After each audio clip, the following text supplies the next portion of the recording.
Chers amis abonnés, on se retrouve à nouveau pour ce rendez-vous mensuel avec les rédactions de Reporters Bénin Monde et de À la Une. Bienvenue dans cette rubrique qui vous fait le point des faits marquants de l'actualité au Bénin. Alors, comme ayant marqué le Bénin, le Nigeria a ordonné la fermeture de tous les postes frontaliers avec son voisin, le Bénin. Le gouvernement du Nouveau Départ a quant à lui initié une évaluation diagnostique à l'endroit des enseignants contractuels de 2008. Mesdames et messieurs, juste derrière moi, retrouvez donc Timothée Yeguyon pour nous parler de tout ceci et de bien d'autres. Suivez.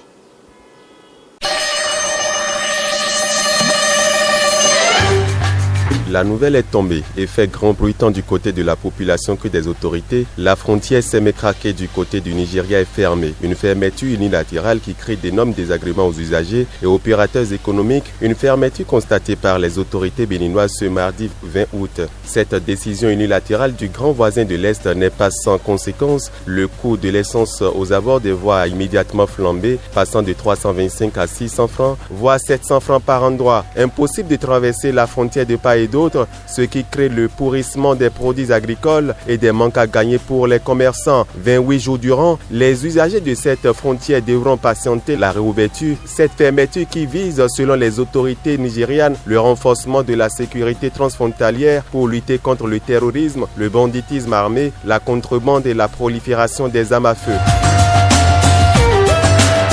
Remarquable participation du président Patrice Talon au sommet de la 7e conférence internationale de Tokyo sur le développement de l'Afrique TICAD 7 à Yokohama au Japon du 28 au 30 août 2019, organisé par le gouvernement japonais conjointement avec les Nations Unies, le programme des Nations Unies pour le développement, la Commission de l'Union africaine et la Banque mondiale. Cette conférence fait la promotion du dialogue politique de haut niveau entre les dirigeants africains et leurs partenaires asiatiques dans le domaine du développement.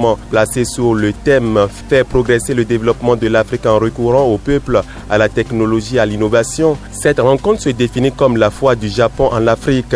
Dans son intervention d'ouverture, le premier ministre japonais Nippon Shinzo Abe a fait le point des interventions du Japon en Afrique, notamment dans les domaines de l'eau, des infrastructures, de la santé et du renforcement des capacités. Le président de la République, son Excellence Patrice Talon, a eu l'occasion de rencontrer et d'échanger avec des partenaires sur les projets d'investissement spécifiques du programme d'action du gouvernement et avec quelques chefs d'État, en l'occurrence le président nigérien Muhammadu Buhari, de la coopération entre le Bénin et le Nigeria.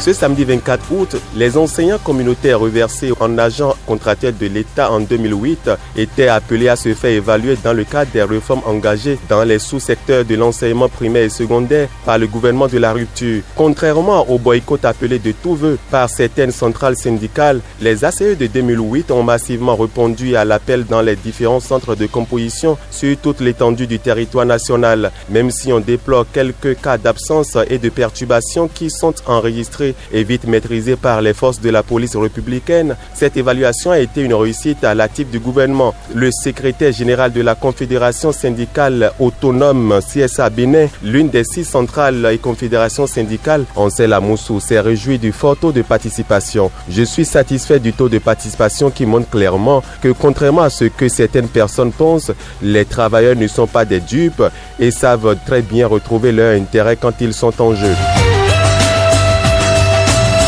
Chasser ce que les habitants de Cotonou considèrent comme naturel, il revient au galop. Les terre-pleins centraux, les ATEP de la ville de Cotonou, libérés par les soins de l'ancien préfet du littoral Modeste Oboula, sont à nouveau occupés par de petits commerçants à la recherche du gagne-pain. Face à cette recolonisation, le préfet par intérim Jean-Claude Kodia par un communiqué somme les occupants d'espaces publics à les libérer sans délai au risque de subir des opérations musclées de remise en ordre. La population de Khoulakodi en a fait les frais ce mardi 20 août 2019 où des maisons ont été rasées et les bagages allaient libres, faisant du coup des familles sans abri. Cette opération de libération d'espaces publics vise à faire de Cotonou un cadre attrayant et sûr.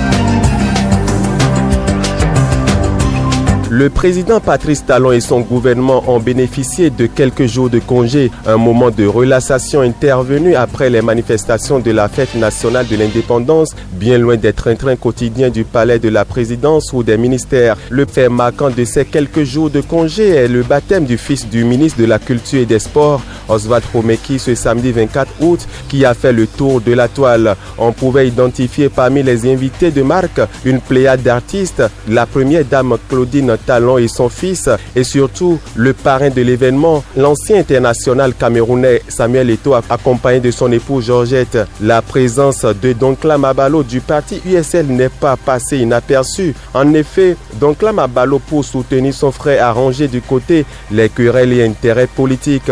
Un comportement mal vu et diversement interprété par les internautes qui y voient une trahison pour les uns et un beau geste pour les autres. Quelques jours après ces attaques, le porte-parole du parti de l'opposition USL s'est excusé pour sa présence controversée à la cérémonie du baptême du ministre Romeki. Dans une vidéo rendue publique ce jeudi 29 août, Donkla Mabalo adresse ses excuses à Sébastien Javon et aux militants de son parti.